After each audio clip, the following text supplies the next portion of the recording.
I shall be telling this with a sigh. Somewhere ages and ages hence, two roads diverged in a wood, and I took the one less traveled by, and that has made all the difference. I took a decision. Either I could be very successful in my career in the medical profession and I guess become very rich, or I could try to make a difference to humanity.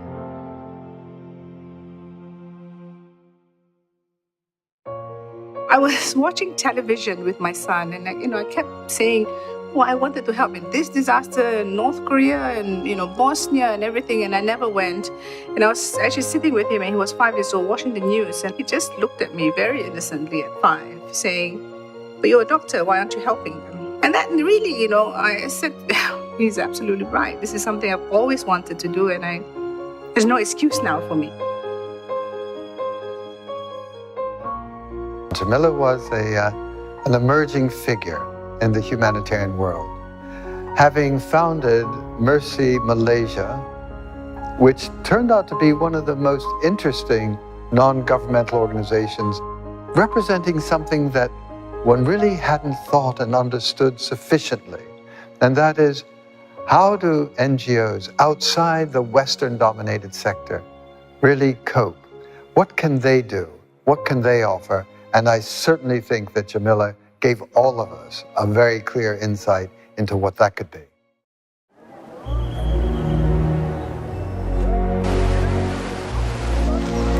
When the news of the earthquake broke out, everyone was focusing on Phuket.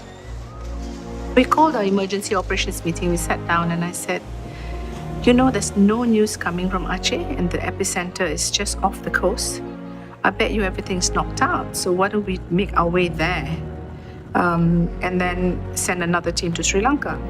So that's what happened. We just emptied our warehouses and really bit the bullet, because it was a time that we didn't really have that much funds. When I arrived in Aceh and in the hospital itself, I think there's so many dead bodies, and I can see that people are trying to ask for help.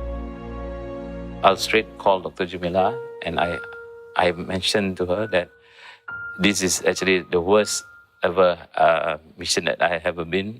And I don't know what to do. When I arrived in Aceh, it was, I was a little bit shell-shocked, to be honest, because it was as though, this huge bomb had dropped on Aceh and everything was completely wiped out. And I had never seen boats on buildings and, bodies everywhere, still, fresh, and some were decomposing and people running around trying to look for loved ones. And it was just so surreal. And, I'm still haunted by some, memories. Like there was a child that was, my son's age, who collapsed and came in, and he had, just mud and debris in his lungs, just calling out for his mother. And as I was resuscitating him, I thought about my son, and I actually had to stop and, get someone to take over, and just moved away and wept for a while before coming back. It was just, the needs were just so overwhelming, and yet there were so few people there.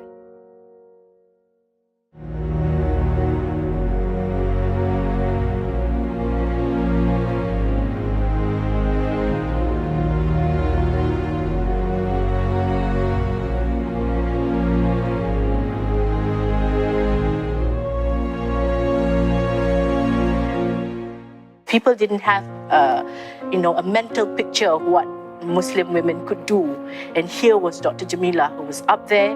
She was very smart. She knew what she wanted to do. She collaborated well, and she worked well with everybody, irrespective of their race or their religion. She found me in Aceh. She believed that I have this potential to do more for my society, and she felt the need to mentor me. She believed in young people, and she wants to nurture them. And because she believed that if she could help me, maybe through me, I can actually help others more. And that's actually Dr. Jemilah.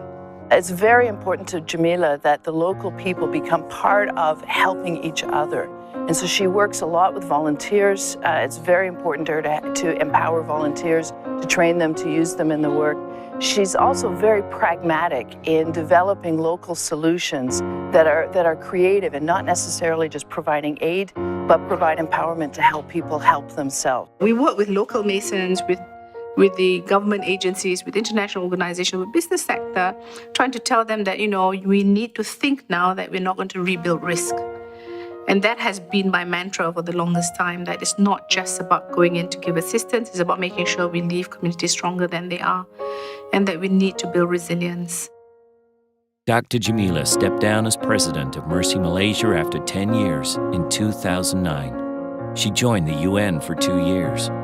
She's now a visiting senior fellow at King's College, a senior fellow at Khazanah, Malaysia. She also is an advisory on several boards, nationally and internationally. She's one of the warmest personalities I know. But in fact, she is also someone who represents and who lives humanitarian principles and humanitarian values. I see her as one of those who has really lived our school motto, ad veritatem per caritatem, which means to truth through charity. And are very proud of the fact that one of our past pupils who has lived this most fully is Dr. Jemilah Mahmood. It hasn't come without a price.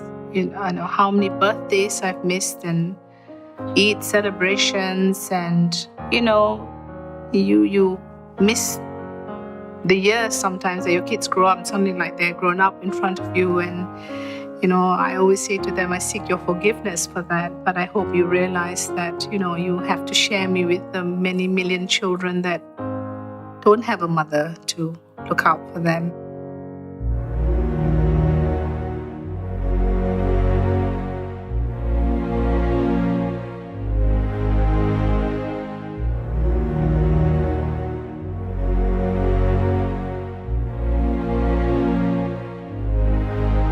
The woods are lovely, dark and deep, but I have promises to keep, and miles to go before I sleep, and miles to go before I sleep.